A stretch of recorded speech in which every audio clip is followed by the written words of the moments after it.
আমি একটা মানুষ একটা তরকারি রান্না করলে 3 বেলা চলে যায় বলতে পারেন। ব্যাচেলর একটা মানুষ একটা তরকারি রান্না করলে 3 বেলা চলে যায়। আর বলেন তো কার জন্য ভালো মন্দ রান্না করবো, কার জন্য বিভিন্ন আইটেমের তরকারি রান্না করবো? যে মানুষটা খেতো সেই মানুষটা তো এখন নাই। আর 2-3টা আইটেমের তরকারি রান্না করলে যেহেতু আমি একটা মানুষ, তরকারি থেকে যেবার নষ্ট হয়ে যায় ফেলে দেওয়া হয়। এই জন্য আমি মনে করেন 2টা তরকারি রান্না করলে প্রথম যেটা খাই সেটা ভালো লাগলে পরবর্তীতে আর ওই তরকারিগুলো ধরে নিয়ে এটা খাওয়া হয়, পরবর্তীগুলো নষ্ট হয়ে যায়। যে জন্য ভালো মন্দ রাঁধতাম সে তো এখন নাই।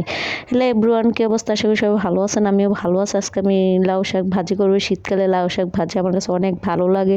গরমকালে লাউ শাক ভালো লাগে কিন্তু শীতকালের মধ্যে এরকম একটা ভালো লাগে বা একটা আছে না, একটা অন্যরকম ফ্লেভার আসে, স্বাদ লাগে, ভালো লাগে।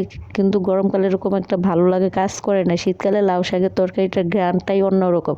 গরমকালে লাউ শাক আপনি যতই রান্না করেন এরকম শীতকালের মতো একটা স্মেল আসে না। তো যার জন্য আমি একটু ভালো মন্দ রান্না করবো সেই মানুষটা এখন আমার কাছে না, সে আমার হাত ছেড়ে চলে গেছে অন্য জায়গায়। কোথায় গেছে আমি নিজেও জানি না। সেজন্য আমি একটা মানুষ যখন যেটা পারি তখন ওটাই রান্না করি বা বিভিন্ন আইটেমের রান্না করি না। আমি একটাই তরকারি রান্না করি, সেটাই আপনাদের সাথে শেয়ার করি। অনেকে দেখি ভিডিওর মধ্যে 3-4 পদ আইটেমের তরকারি রান্না করে। ভাই মানুষ থাকলে রান্না করতে সমস্যা নাই, খাওয়ার লোক থাকলে। যেহেতু আমার খাওয়ার লোক নাই, আমি একটা মানুষ, আমি একটা তরকারি রান্না করি সেটাই আমার 3 বেলা খেয়ে তারপরে থেকে যায়।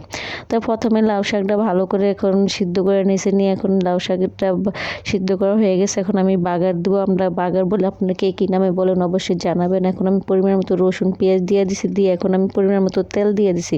লাউ শাকের যত পরিমাণ বেশি রসুন দিবেন ততই বেশি ভালো লাগবে। লাউ শাক ভাজি বলেন, লাউ শাক ঝোল বলেন, সব কিছুই খাওয়া যায় লাউ শাকের। আমার কাছে লাউ শাকের ঝোলটাই বেশি ভালো লাগে। তো সেদিন লাউ শাকের ঝোল খেয়েছি, আজকে আবার শাক আনছে, আজকে আবার লাউ শাকের ভাজিটা খাবো। ভাজিটা এত মজা হয়েছে বলার বাহিরে। গরম গরম ভাতের সাথে লাউ শাক ভাজি একটা অস্থির লেভেলের ভালো লাগে কাজ করে। আমার কাছে খুবই ভালো লাগছে। তো এখন পেঁয়াজ গুলা রসুনগুলো ব্রাউন কালার করে ভেজে নিয়েছি। কথা বলতে গেলে কেন জানি না নার্ভাস হয়ে যায়, সব কিছু কথা ঠিকভাবে বলতে পারি না। মানে এত টেনশন করতে হতো, মাথা কোনো কাজ করে না, কী বলবো না বলবো নির্দেশে হার হয়ে যেত। আমার ভিডিওতে কোনো ভুল ত্রুটি থাকলেও অবশ্যই ক্ষমা দৃষ্টিতে দেখবেন। তো এখন আমি বাগারটা দিয়ে দেওয়ার পর এখন শাকগুলো ভালো করে ভাজি করে নিতে। দেখুন শাকের কালারটা অনেক সুন্দর আসছে। আমি যেহেতু শাক বেশি একটা ঢাকনা দিই না সেজন্য কালারটা নষ্ট হয় না। শাক যত ঢাকনা কম দেবেন ততই সবুজ সবুজ কালার থাকবে।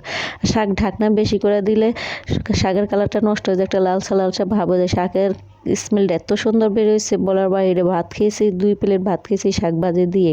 তো আজকে ভিডিওটা কেমন হয়েছে অবশ্যই কমেন্টস করে জানাবেন। আর যদি আমার ভিডিওটা ভালো লাগে একটু শেয়ার করে দিবেন। পরবর্তী আরেকটা নতুন ভিডিও নিয়ে চলে আসবো। আজকে এই পর্যন্তই। আল্লাহ হাফেজ।